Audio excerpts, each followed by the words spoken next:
जब भी कोई व्यक्ति गौतम बुद्ध के संघ में शामिल होता था तो बुद्ध उसे सबसे पहले शांत रहने के लिए कहते थे। ध्यान की अवस्था में जाने से पहले उस भिक्षु को शांत रहना सिखाया जाता था। आज के दौर में हर तरफ सौरी शोर है। इसकी वजह से दिमाग में तनाव पैदा होना लाजमी है। ऐसे में अगर आप हर रोज कुछ देर मौन रहने का अभ्यास करते हैं तो इससे आपके तनाव पैदा होने वाले हार्मोन के लेवल में कमी आती है। इससे आपका दिमाग शांत होता है, गुस्सा नियंत्रित रहता है और तनाव बढ़ाने वाले हार्मोन्स का लेवल घटता है। आज के इस वीडियो में हम जानेंगे कि किन मौकों पर हमें शांत रहना है और किन मौकों पर हमें बोलना है और शांत रहने से हमारे अंदर क्या बदलाव आ सकता है। दोस्तों, संध्या काल का समय था। गुरु अपने सभी शिष्यों को बुलाते हैं और कहते हैं, कल सुबह सब लोग नदी में स्नान करने के बाद तुरंत हमारी कुटिया के सामने उपस्थित हो जाना। सभी इसी से हैरान रह जाते हैं कि हम लोगों ने कुछ गलती की है क्या, लेकिन गुस्से से यह कहते हैं कि हो सकता है कि गुरुजी कल सुबह कुछ अच्छी बात बताने वाले हैं। सब लोग रात को सही समय पर सो जाते हैं और सुबह उठकर सभी लोग नदी में स्नान करने के बाद वापस गुरुजी के सामने उपस्थित हो जाते हैं। गुरु कहते हैं, आज हम तुम सबको चुप रहने के फायदे के बारे में बताऊंगा। गुरु कहते हैं, 10 मौके जहां पर चुप रहने से होता है लाभ और बोलने से नुकसान। गुरु कहते हैं, अगर आप इन 10 मौकों पर शांत हो गए यानी मौन हो गए तो आप जो चाहेंगे वही मिल जाएगा। आपकी जिंदगी में चमत्कारिक बदलाव शुरू हो जाएंगे। जरूरत से ज्यादा बोलना या चुप रहना दोनों ही अच्छी बात नहीं है।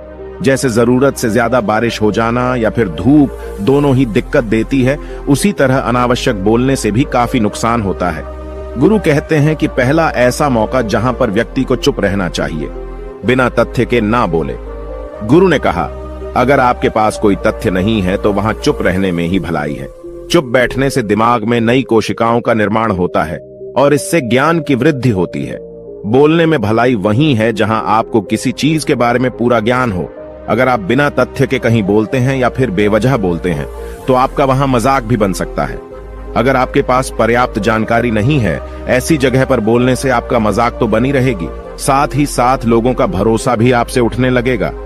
इसलिए ऐसी जगह पर शांत रहो जहां तुम्हें पता ना हो कि क्या बोलना है क्या नहीं।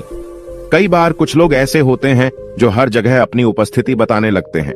उन्हें पता नहीं होता है कि हमें क्या बोलना है, लेकिन फिर भी बोलते जाते हैं और फिर बाद में दूसरे लोग उनके जाने के बाद उनका मजाक उड़ाते हैं। जब तक आपको उस तथ्य के बारे में अच्छा ज्ञान नहीं है, उसके बारे में पता नहीं है, तो वहां चुप रहना ही ज्यादा समझदारी है। गुरु ने कहा, दूसरा ऐसा मौका जहां पर व्यक्ति को चुप रहना चाहिए। शब्दों से न पहुंचे ठेस। अगर आपके शब्द किसी को मानसिक ठेस पहुंचा रहे हैं तो वहां चुप हो जाना चाहिए। कमजोर व्यक्ति के बारे में कुछ भी बोलकर आप महान नहीं बन सकते हैं। महान आप किसी कमजोर का साथ देने में बनेंगे। कई बार होता है कुछ लोग अपने से छोटे व्यक्ति को भला बुरा कहते रहते हैं। सामने वाला इंसान तो कद से आपसे छोटा है, वह आपको कुछ नहीं बोलेगा, लेकिन आप उसकी नजरों में गिरते चले जाएंगे। हो सकता है कि कल वह भी आपसे पद में बड़ा हो जाए। पद में आपसे जब वह बड़ा हो जाएगा तो आज जो रवैया आपका उसके साथ है, आने वाले समय में वह भी आपके साथ वही करेगा। आप किसी को नीचा दिखाकर बड़ा नहीं बन सकते हैं। बड़ा बनना है तो अपने से छोटे लोगों का इज्जत भी करना सीखें और साथ ही साथ बड़े लोगों का भी सम्मान करना चाहिए। लोगों को लगता है कि अगर वह अकड़कर बोलेंगे और सामने वाले को नीचा गिराने की कोशिश करेंगे तो वह बड़े बन जाएंगे, तो यह उन सब की भूल है। बड़े होने की बजाय आप उनकी नजरों में गिरते चले जाएंगे। गुरु ने आगे कहा, इसलिए शिष्यों, तुम सब जब भी बोलना आदर भाव से बोलना ताकि तुम्हारी बात लोगों को अच्छी लगे। बोलने में भाई बहन, माता पिता, मित्र इत्यादि संबोधन शब्दों का इस्तेमाल जरूर करना। इससे तुम्हारी मान प्रतिष्ठा तो बढ़ेगी ही, साथ ही साथ लोगों की नजरों में तुम समझदार व्यक्ति बनते जाओगे। गुरु ने आगे कहा, तीसरा मौका जहां पर व्यक्ति को चुप रहने में ही भलाई है। क्रोध या घृणा करने वाले लोग, जब कोई अपना या सगा संबंधी आप पर क्रोध कर रहा हो, आपका अपमान कर रहा हो, तो आपको उस वक्त चुप रहना चाहिए ताकि सामने वाले का गुब्बारा पूरी तरह से फट जाए। आप यदि सही हैं तो उसे कतई माफीनामा गए और चुप रहकर ही सही समय का इंतजार करें। वह खुद आपसे माफी मांग लेगा जब उसे अपनी गलती का एहसास हो जाएगा। गुरु आगे कहते हैं कि अगर आपका कोई सगा संबंधी आप पर क्रोध कर रहा हो और आप उस समय शांत हैं, तो यह आदर सम्मान देने की निशानी होती है। इससे न कोई छोटा होता है और न ही बड़ा। अगर आपको क्रोध आ रहा है तो आप या तो वहां से किसी का अनादर किए बिना चले जाएं या फिर चुप रहें। क्रोध करने से आपके रिश्ते, खराब होंगे। क्रोध करने से हमेशा क्रोध करने वाले व्यक्ति का ही बुरा होता है। गुरु आगे कहते हैं कि एक बार की बात है, एक सांप जंगल से भागते हुए किसी राजा के घर में पहुंच गया। लोगों ने छेड़खानी की तो वह बहुत ही गुस्सा हो गया, जिससे घर में जो तलवार पड़ी हुई थी उसी को लपेटकर कसने लगा और धीरे धीरे उसका पूरा शरीर कट गया। ठीक उसी प्रकार हमारा गुस्सा भी हमारे शरीर को तलवार की भांति काटता रहता है। गुस्सा ध्यान से खत्म होता है प्रतिदिन। अगर आप ध्यान की मुद्रा में बैठे हैं तो आपका गुस्सा आपके नियंत्रण में रहेगा। गुरु आगे कहते हैं कि यह तरीका है कि आप प्रतिदिन ध्यान का अभ्यास करें। इससे आपके शरीर में जो हार्मोन्स गुस्से को बढ़ावा देते हैं वह सब तुम्हारे नियंत्रण में रहेंगे, जिससे शरीर गुस्से पर आसानी तुम्हारा से काबू पा लेगा। लेकिन एक तरीका यह भी है कि जब भी आपको गुस्सा आए तो आप यह समझने का प्रयास करो कि क्या मेरा गुस्सा जायज है या नहीं। हमें वहां पर बोलना चाहिए कि नहीं। जब आप खुद इस बात का आकलन लगा पाएंगे तो आपको खुद पता चल जाएगा कि हमें गुस्सा करना चाहिए या नहीं। फिर भी आपको गुस्सा आ रहा है तो आप वहां से हटने का प्रयास करें, वहां से दूर चले जाएं। धीरे धीरे समय के साथ आपका दिमाग शांत हो जाएगा। गुरु ने कहा, चौथा ऐसा मौका जहां पर इंसान को बहुत ही समझदारी के साथ काम लेना चाहिए, वहां पर आपको चुप रहना ही चाहिए, जहां पर उस मुद्दे से आपका कोई संबंध ना हो। अगर आपका किसी मुद्दे से कोई संबंध ना हो तो वहां आपका चुप रहना बनता है। बिना किसी वजह अगर आप दूसरे के मुद्दे पर बोलेंगे तो यह आपके लिए अनिष्टकारी होगा। इसमें केवल और केवल आपका ही नुकसान है। जल्द ही आप किसी दो लोगों के बीच हो रहे विवाद में जल्दी अपनी टांग न डालें।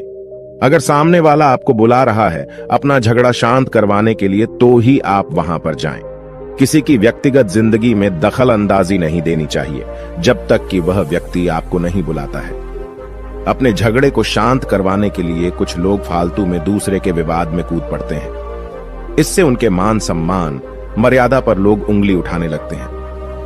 गुरु कहते हैं कि 10 मौकों में 5वां ऐसा मौका जहां पर व्यक्ति को बहुत ही समझदारी के साथ चुप रहना चाहिए। आपके शब्दों से किसी मित्र को हानि न पहुंचे। अगर आपके शब्द सामने वाले के परिवार या मित्रों की प्रतिष्ठा के बारे में बुरी झलक दिखा रहे हैं तो आपको चुप रहना चाहिए। किसी के परिवार या फिर मित्र के बारे में बुरा बोलने से केवल आप ही बुरे बनेंगे। जो चीज आसानी से खत्म की जा सकती है उसे अपने शब्दों से बड़ा न करें। बिना चिल्लाए बात करने का प्रयास करते रहना चाहिए। अगर आप बिना चिल्लाए कोई बात नहीं कह सकते तो आपका चुप रहने में ही भलाई है। किसी पर चिल्लाने से आपके व्यवहार के बारे में पता चलता है। ज्यादा बोलने से चीजें हमेशा खराब ही होती हैं। कई बार कुछ रिश्ते ज्यादा तेज बोलने की वजह से टूट जाते हैं। इसलिए अपनी आवाज में मीठापन लाएं। आपके शब्दों से आपके दोस्त को हानि नहीं पहुंचनी चाहिए।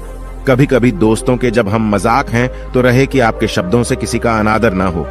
मजाक को भी हमेशा शब्दों के मायने में ही रखें। जहां किसी को शब्दों से चोट लगे वहां चुप हो जाएं। ज्यादा बोलने से हमेशा नुकसान ही होता है। किसी और की प्रतिष्ठा को अपने शब्दों के माध्यम से उसे हानि नहीं पहुंचानी चाहिए। यदि आपके शब्दों से किसी और की प्रतिष्ठा को ठेस पहुंच रही है तो वहां आपको चुप हो जाना चाहिए। जब कोई व्यक्ति आपके सामने नहीं है तो आप उस व्यक्ति के बारे में बुरे शब्द किसी तीसरे व्यक्ति के सामने न बोलें। गुरु कहते हैं, छठा मौका जहां पर व्यक्ति को चुप रहना चाहिए, जब कोई कर रहा हो किसी की बुराई। जब कोई आदमी आपके सामने किसी तीसरे आदमी की बुराई कर रहा हो तब तुम्हें चुप रहकर बस सुनना चाहिए। अपनी राय व्यक्त नहीं करना चाहिए, क्योंकि जो आज आपके सामने किसी तीसरे की बुराई कर रहा है वह कल किसी और के सामने आपकी बुराई भी कर सकता है। यदि आपने कुछ कहा है तो नीति शास्त्र के अनुसार जो अपने मुंह को बंद रखता है और बुद्धि से काम करता है वही इंसान समझदार होता है। बिना जरूरत के बोलना, किसी के बारे में किसी के बीच में बोलना यह गलत बात है। कभी कभी हमारे लिए बुद्धिमानी इसी में होती है कि हमें अपना मुंह ऐसी जगह पर नहीं खोलना चाहिए। गुरु आगे कहते हैं कि 10 मौकों में 7वां ऐसा मौका जहां पर व्यक्ति को चुप रहना चाहिए, जब कोई नहीं समझे आपकी भावना। यदि आपको लग रहा है कि कोई व्यक्ति आपकी भावना, दुख या परेशानी को शब्दों में नहीं समझ रहा है, यदि आपको लग रहा है कि सामने वाला व्यक्ति आपकी भावना या दुख को या आपकी जो परेशानी है उसको वह समझ नहीं पा रहा है या समझने का प्रयास ही नहीं कर रहा है या वह आपको ध्यान से सुन ही नहीं पा रहा है, तो ऐसे व्यक्ति के सामने आप चुप ही रहें। क्योंकि ऐसे लोगों को आपकी भावना या दुख से कोई मतलब नहीं होता है। ऐसे लोगों को अपना राज बताकर आप पछताएंगे ही बाद में। इसलिए हर किसी को अपने मन की बात नहीं बतानी चाहिए। अगर आपको लग रहा है कि सामने वाला आपकी बात को नहीं समझ पा रहा है, आपकी भावनाओं को नहीं समझ पा रहा है, तो वहां पर आपको नहीं बोलना चाहिए, क्योंकि आज में आपका मजाक ही बन जाएगा जब आपको लगने लगे कि सामने वाला आपकी भावनाओं को ठीक तरीके से समझ रहा है, आप जो कह रहे हैं वह ठीक से सुन रहा है, तभी आप उसे अपनी बात कहें। गुरु कहते हैं कि 8वां मौका जहां पर आपको चुप रहना चाहिए, जब कोई इंसान अपना दुख व्यक्त करे। यदि कोई इंसान अपने दुख या परेशानी को आपको बता रहा है, तो इसका मतलब यह है कि वह आपको अपना समझ रहा है। ऐसे में तुरंत ही उसे समाधान बताने के बजाय चुप रहकर उसके दुख या समस्या को सुने। उसके दुख या समस्या को किसी और को न बताएं। वह इसलिए नहीं बता रहा है कि उसकी समस्याओं का समाधान कर देंगे, बल्कि वह इसलिए भी बता रहा है कि सामने वाला उसकी बात को समझ रहा है। कई बार बताने से दुख कम हो जाते हैं। आपको अपना दुख इसलिए बता रहा होगा कि उसे लग रहा है कि आप उसकी बात को समझ रहे हैं। दुख बांटने से कम हो जाता है। इसलिए जब कोई व्यक्ति अपना दुख आपसे व्यक्त करे, तो आप चुप मारकर उसकी बात को बहुत ही ध्यान से सुने, ताकि उसके दुख कम हो जाएं। उसके मन का बोझ हल्का हो जाए, क्योंकि उसके मन में जो भी बातें थीं, वह आपको सब बता दिया। गुरु आगे कहते हैं कि 10 जगहों में 9 ही ऐसी जगह जहां पर आपको चुप रहना चाहिए। जहां पर दुष्ट प्रकृति के लोग रह रहे हों और गाली गलौज कर रहे हों, तो आप वहां पर मत जाइए। ऐसी जगहों से आप चुपचाप निकल जाएं, अर्थात अपनी प्रतिक्रिया दिए बिना आप वहां से चले जाएं, क्योंकि जिसकी जुबान खराब होती है, जो दुष्ट प्रकृति के लोग होते हैं, उनको आप ऐसे समय में नहीं समझा सकते हैं। जब उनका दिमाग पूरी तरह से शांत हो जाए, तभी वह आपकी बात सुनेंगे। इसलिए जहां पर दुष्ट प्रकृति के लोगों आपकी बात को न मानते हों और न ही सुनते हों, तो आपको वहां पर नहीं बोलना चाहिए। गुरु कहते हैं कि 10 माह ऐसा मौका जहां पर आपको शांत हो जाना चाहिए। अपनी सफलता का राज हर किसी को न बताएं। कई बार होता है कि कुछ लोग जो सफलता को बहुत ही जल्दी अर्जित कर लेते हैं, वे हर जगह अपनी सफलता का ढिंढोरा पीटने लगते हैं। ऐसे में क्या होता है कि कई लोग आपकी सफलता से खुश नहीं होते हैं। अगर आप अपनी सफलता का जबरदस्ती लोगों में ढिंढोरा पिटवा रहे हैं, तो लोगों की नकारात्मक ऊर्जा आपको प्रभावित कर सकती है। जब आप सफल होंगे, तो सबको पता चल जाएगा कि आप सफल हो गए हैं। ढिंढोरा पीटने से नुकसान आपका ही होगा। इतना कहकर गुरु ने कहा, शिष्यों, आज के लिए बस इतना ही। अगर तुम सब मेरी इन 10 बातों को अपने जीवन में अपना लेते हो, तो तुम सब काफी हद तक परेशानियों से बचे रहोगे। यहाँ से जाने के बाद मेरी यह बातें आपके जीवन किसी वरदान से कम साबित नहीं होंगी। दोस्तों, मुझे उम्मीद है इस वीडियो से आपको बहुत कुछ सीखने को मिला होगा। अगर आप नए हो तो हमसे जुड़ने के लिए इस चैनल को सब्सक्राइब करना मत भूलिएगा।